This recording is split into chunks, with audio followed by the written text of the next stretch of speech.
तो Amazon के ऊपर एक के बाद एक फेस्टिवल सीजन सेल आती रहती है और आई एम श्योर आप में से भी काफ़ी सारे लोगों ने सस्ते सस्ते में काफ़ी सारी चीज़ें खरीदी होंगी। लेकिन मैं आपसे ये पूछता हूँ कि क्या आपको ये पता है कि Amazon इतने पैसे अपनी जेब से क्यों लगा रहा है? मतलब हर सेल में इतना % डिस्काउंट, इतना % डिस्काउंट। अब आप बोलोगे कि यार वो तो डीप डिस्काउंटिंग का सिस्टम चलता है, बीच में मिडिल मैन नहीं है और वो बल्क में खरीदते हैं। ये सारी चीज़ों पर मैं ध्यान नहीं देने वाला हूँ। इसी कॉइन की दूसरी साइड के ऊपर आपको इस वीडियो के अंदर लेके चलूंगा, जहां पे आपको यह पता चलेगा कि Amazon जैसी इतने बड़े जो जाइंट्स हैं ये लॉसेस रिपोर्ट कर रहे हैं आज भी। मतलब इतनी बल्क में सेल्स, इतनी ह्यूज ह्यूमंगस सेल्स, फिर भी लॉसेस। सीन क्या है इस वीडियो के अंदर डीकोड करते हैं। फटाफट से वीडियो स्टार्ट करता हूं। मेरा नाम है चंदन, आप देख रहे हैं skies tech Hindi. Let's get started. तो Amazon ने जब अपना ई कॉमर्स बिजनेस यहां पे स्टार्ट किया तो सोनली सिर्फ एक ही मॉडल था कि सेलर्स को ऑनबोर्ड लाएंगे और पूरे देश में से कहीं से भी ऑर्डर उस सेलर तक पहुंचाएंगे, उसके बाद वो डिस्पैच करेगा Amazon अपने बिहाफ पे और वहां से पेमेंट की जो गारंटी होगी वो Amazon की होगी, जिससे ये विन विन सिचुएशन बन जाएगी। ट्रस्ट भी मिलेगा कस्टमर को और पेमेंट भी मिलेगा सेलर को। Amazon की यहां पे अपनी कमीशन होगी और यहां से वो अपना पैसा कमाएगा। लेकिन टर्न्स आउट कि ये चीजें फेड आउट हो गई हैं काफी पहले और धीरे धीरे Amazon ने अपने ब्रांड्स यहां पे लॉन्च कर दिए, जैसे कि Solimo, Amazon Basics, Amazon Fresh। ये सारे जो ब्रांड्स हैं ये Amazon के अपने होम ग्रोन प्रोडक्ट्स के ब्रांड्स हैं। इन ब्रांड्स के अंदर Amazon ने धीरे धीरे अपनी इन्वेंट्री डालना शुरू कर दी, इनके ऊपर मेन फोकस करना स्टार्ट कर दिया। जब बाकी के वेंडर्स या सेलर्स को रियलाइज हो गया कि भाई यहाँ पे जो Amazon है ये पूरी की पूरी मोनोपोली क्रिएट करना चाह रहा है। रिसेंटली मैंने एक वीडियो भी डाली थी अपने चैनल पे कि Amazon और Flipkart जैसी जो कंपनीज हैं ये कैसे सारे के सारे डीप डिस्काउंटिंग करती हैं, जिसकी वजह से जो हमारी सिटी की लोकल मार्केट्स हैं वो बहुत ज्यादा अफेक्ट हो जाती हैं। आगे बढ़ने से पहले एक छोटी सी रिक्वेस्ट है, इस चैनल पे हम लोग 100K पहुंचने की कोशिश कर रहे हैं दिवाली से पहले।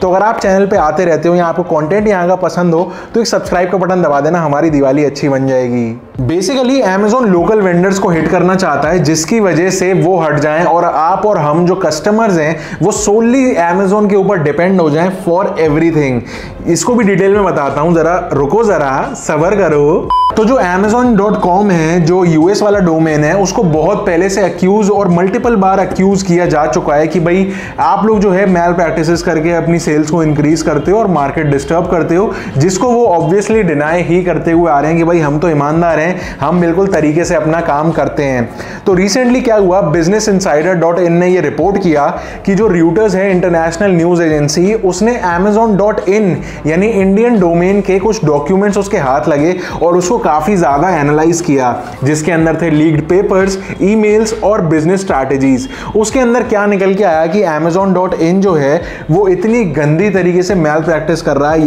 यहाँ पे हमारी मार्केट खराब करने के लिए कि क्या ही बताऊं, डिटेल में बताता हूं। मेन प्रॉब्लम ये निकल के आई कि Amazon जो है अपने इंटरनल डेटा को हद से ज्यादा एक्सप्लॉइट कर रहा है कि भाई जो सबसे ज्यादा उसकी साइट पे बिक रहा है उस डेटा को यूज कर रहा है और अपने प्रोडक्ट्स बनवा रहा है और ऐसे में अपने इन लेबल्स के अंदर उन आइटम्स को बेच रहा है। अब इस वाली स्ट्रैटेजी के कुछ विक्टिम्स हैं, जिसमें से एक विक्टिम है जॉन मिलर, जो कि किशोर बियानी की कंपनी है और उन्होंने ये बताया कि भाई हमारी शर्ट्स बेस्ट सेलिंग थी Amazon पे जब तक इन्होंने अपने शर्ट का ब्रांड नहीं निकाल दिया। चीज जब और ज्यादा एक्सप्लोर करी तो पता चला कि जॉन मिलर के जो शर्ट के मेजरमेंट्स हैं वो उसके कस्टमर्स को बहुत पसंद आते थे। फिटिंग, कहने का मतलब है कि फिटिंग बहुत पसंद आती थी और Amazon ने वही चीज जो उसकी यूएसपी थी वो अपने पास ले ली, शर्ट अपनी बनवा ली, ब्रांडिंग अपनी कर ली और उसके बाद जॉन मिलर को अपने पोर्टल पे नीचे कर दिया, अपने आइटम को ऊपर कर दिया। बेसिकली Amazon जब एक इतना बड़ा मार्केट प्लेस है तो उसके पास हद से ज्यादा, मतलब ऑलमोस्ट सब कुछ डेटा है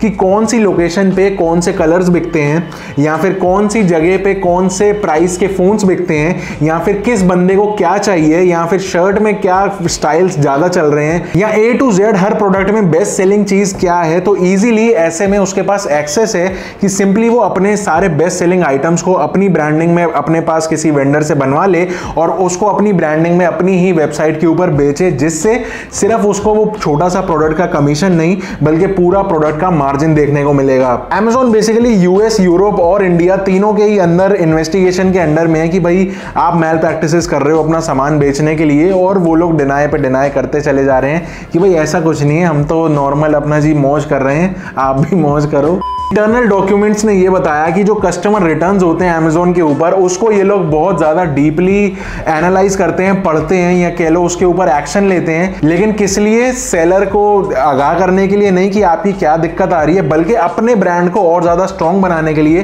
कि XYZ ब्रांड के अंदर ये प्रॉब्लम आ रही है, तो मैं अपने प्रोडक्ट में ये ना करूँ, क्योंकि उसके पास ये सारी इंसाइट्स हैं, सारी चीज़ें उसके पास हैं। इसलिए उस सारे डेटा को वो उन्हीं सेलर्स को जिसकी वजह से वो आज खड़ा हो पाया है, उनको गिराने की कोशिश कर रहा है। और इन सब के अलावा अपने एल्गोरिथम्स को भी ट्वीक कर रहा है, जिसकी वजह से जो बाकी के ब्रांड्स हैं वो तो नीचे आए, लेकिन टॉप 5 सर्च रिजल्ट्स के अंदर उसके 1-2 आइटम आ ही जाएं। कस्टमर की बार बार हर सर्च रिजल्ट पे उसकी नजर पड़ेगी, रेटिंग्स पे नजर पड़ेगी, ऐसे में उसको ऑर्डर करेगा, अमेज़न का कमीशन और मोटा होता जाएगा और जो सेलर्स हैं वो पीछे होते चले जाएंगे। तो ये सारी न्यूज बाहर आने के बाद जो इंडिया के रिटेलर्स हैं उन्होंने गवर्नमेंट से रिक्वेस्ट करी है कि अमेज़न को कटघरे के अंदर खड़ा करा जाए और उससे पूछा जाए कि भाई ये क्या सारा लगा रखा है सिस्टम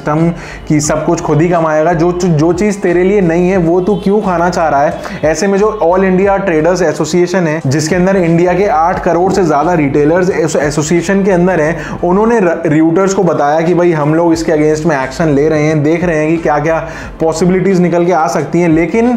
मुझे ऐसा लगता है कि इसमें प्रैक्टिकली कुछ किया जा नहीं सकता है, क्योंकि एक तो जब हम सेलर बनते हैं किसी भी ऐसे प्लेटफॉर्म के ऊपर, तो उनके सारे दुनिया भर के टर्म्स कंडीशंस होते हैं, जिसमें से एक पॉलिसी ये भी होती है कि भाई वो अपने हिसाब से सारी चीज़ें मैनेज कर सकते हैं, कमीशन रिड्यूस करना है, इंक्रीज करना है, और सोलली हमारे ऊपर है फाइनल डिसीजन कि हमको ऐसी कंपनी के साथ काम करना है या फिर नहीं। लेकिन क्योंकि सेलर को इतनी बड़ी मार्केट मिल रही होती है एक्सप्लोर करने के लिए, ऑर्डर्स का लालच होता है, बिजनेस ग्रोथ की अपॉर्चुनिटीज देखती हैं, तो ऐसे में वो ऑप्ट करते हैं। मैं भी कर चुका हूं, इसलिए मैं उससे रिलेट कर पा रहा हूं। लेकिन यहाँ पे हमारे हाथ में कुछ भी नहीं है, टोटल अमेज़न के हाथ में है कि वो अपना प्लेटफॉर्म कैसे चलाए। अमेज़न अगर 1 मिनट में बोल देगी सारे सेलर्स को कि भाई मेरा तो यही सिस्टम है, आपको बेचना हो तो बेचो, नहीं बेचना हो मत बेचो, ऐसे में अमेज़न के पास अपनी ऑलरेडी सारे के सारे ब्रांड्स के अंदर स्टैंडिंग है कि कौन से इलेक्ट्रॉनिक्स ज़्यादा बिक रहे हैं, किस प्राइस के अंदर कौन सा हब ज़्यादा अच्छा है, या फिर कौन सा लेदर बैग अच्छा है, या कौन से शूज़ ज़्यादा बिक रहे हैं। ऐसे में जब उसके पास इतना पैसा है दुनिया भर का लगाने को और दुनिया भर की सारे इंटरनल डेटा है, तो वो राजा है, data is the new king. अब रिज्यूम करते हैं वो लॉस वाली बात। तो बात ये है कि जो अमेज़न हर साल टेक्नोलॉजी एडवांसमेंट के नाम पे लॉस रिपोर्ट करता है, वो ये है कि भाई ये जो सारा प्रोसीजर है ना कि सेलर्स के जो बेस्ट आइटम्स हैं उनको सारा एग्जामिन करना, या फिर जो सारे रिटर्न्स हैं उनको एनालाइज करना क्या प्रॉब्लम है, ऐसे ऐसे करके हर कैटेगरी के अंदर अपना एक बेस्ट सेलिंग प्रोडक्ट निकालना, उसको वेंडर से किसी से बनवाना, उसके बाद उसको अपना अमेज़न बेसिक्स का टैग देना या फिर सोलिमो का टैग देना, उसके बाद क्लाउड पेल या छपारी और रिटेल से उसको बिकवाना, इन सारी चीज़ों के ऊपर खर्चा होता है। तो ऐसे में लॉस तो दिखाना ही पड़ेगा। आई होप आपको पॉइंट समझ में आ गया हो, और अगर आपको समझ में आ गया हो तो नीचे कमेंट करके बताना कि इससे बचने के लिए क्या एक तरीका ये अच्छा हो सकता है कि हम इनके जो अपने ब्रांड्स हैं अमेज़न बेसिक्स, सोलिमो, अगर इनसे परचेजिंग करना बंद कर दें और इनफैक्ट जो हमारे रेगुलर सेलर्स हैं उनके प्रोडक्ट्स को परचेज करें, तो क्या इससे ये सिचुएशन सॉल्व हो सकती है। क्योंकि अमेज़न तो भाई बड़ी है, लेकिन हम अगर लोकल वेंडर से या फिर हम आपके हमारे जैसे सेलर्स से अगर कुछ सामान खरीदते हैं, भले अमेज़न के ऊपर खरीदें, तो उसकी तो दिवाली अच्छी हो ही जाएगी ना यार। फिलहाल के लिए इस वीडियो में इतना ही था। जो भी आपकी राय हो नीचे बताना, मैं सारे कमेंट्स पढ़ूंगा। मिलता हूं आपसे अगली वीडियो में, तब तक के लिए स्टे सेफ, स्टे sarcastic, सी या।